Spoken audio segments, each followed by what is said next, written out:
গজল তো এসব এখন মানুষ একটু ঝিকঝাক শুনবে, এইসব গজল গাইতেও যেমন ভালো লাগে। সত্যি কত গজল এরকম আছে যেসব গজলগুলো শুনলে চোখ দিয়ে পানি পড়ে যায়।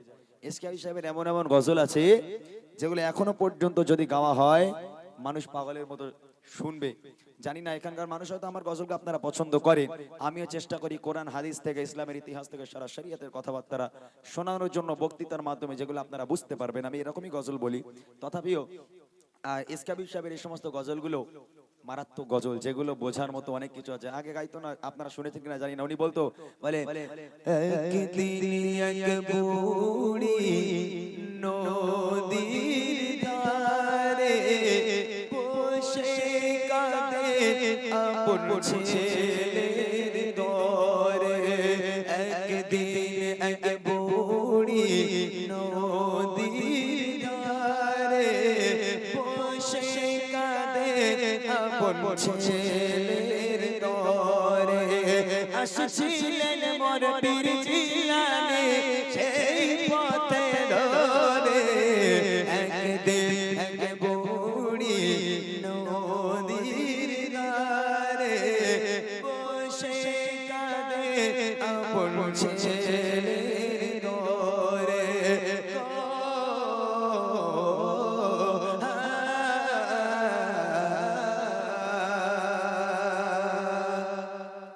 গজলগুলো এখনো পর্যন্ত যদি গাওয়া যায় ভালো লাগে।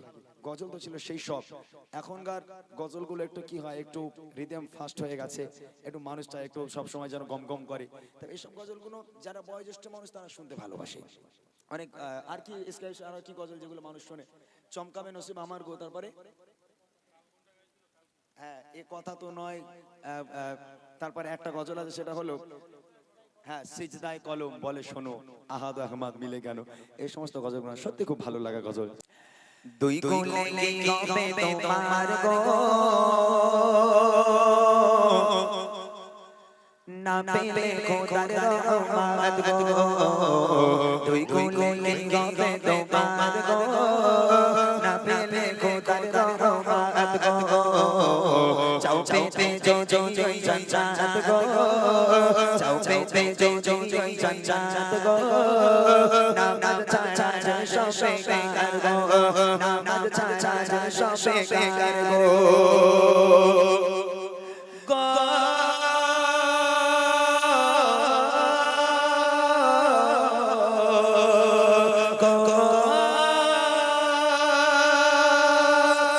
দুনিয়ার মায়া পড়ো না, দুনিয়া তোমার বিছে ছেড়ো না। দুনিয়ার মায়া পড়ো না, দুনিয়া তোমার বিছে ছেড়ো না। থাকবে না বেঁচে চিরকাল গো, থাকবে না বেঁচে চিরকাল গো। নামাজ ছাড়া সবে বেকার গো। দুই কোলে গবে তোমার গো না পেলে খোদার রহমত গো।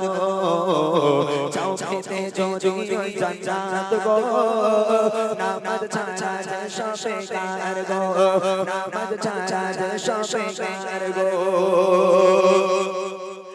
নামাজ হলো যে বেহেশতের চাবি, নামাজে পাবে সুখ শান্তি সবই।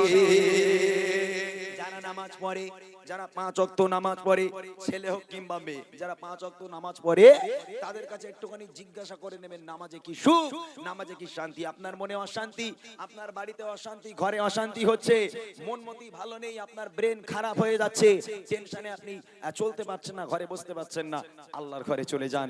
একটা জায়নামাজের পাটি পেলে আপনি ঘরে বসেন, আমার মায়েরা ঘরে সিজদায় পড়ে যান, আল্লাহর কাছে আপনি সিজদায় চলে যান, দেখবেন অন্তরে সুকুন পাবেন, শান্তি পাবেন, কোনো ঝগড়া ঝামেলা, কোনো ব্রেনটা আর কোনো চাপ আপনার থাকবে না, কোনো পেরেশানি থাকবে না। নামাজ হলো এমনই একটা জিনিস। তাই কবি লিখছে নামাজে হলো বেহেশতের চাবি, নামাজে পাবে সুখ শান্তি সবে।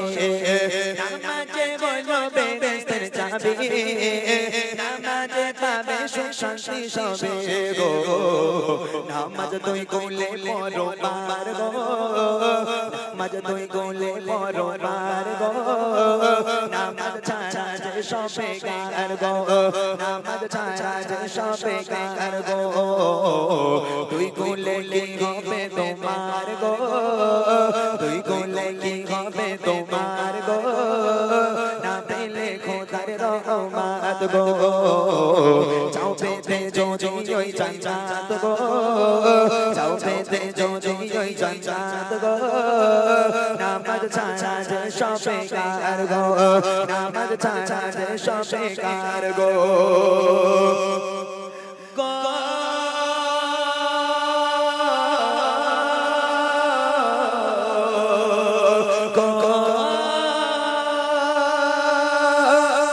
জান্নাতের আশা করো কি করে খোদার ইবাদত বান্দেগি ছেড়ে জান্নাতের আশা করো কি করে খোদার ইবাদত বান্দেগি ছেড়ে মরণকে নাও করে স্মরণ গো মরণকে নাও করে স্মরণ গো নামাজ ছাড়া যে সব বেকার গো তুই করলে কি হবে তোমার গো না পেলে খোদার রহমত গো চাও পেতে যদি ওই জান্নাত গো চাও পেতে যদি ওই জান্নাত গো নামাজ ছাড়া যে সব বেকার গো নামাজ ছাড়া যে সব বেকার গো নামাজ ছাড়া যে সব বেকার গো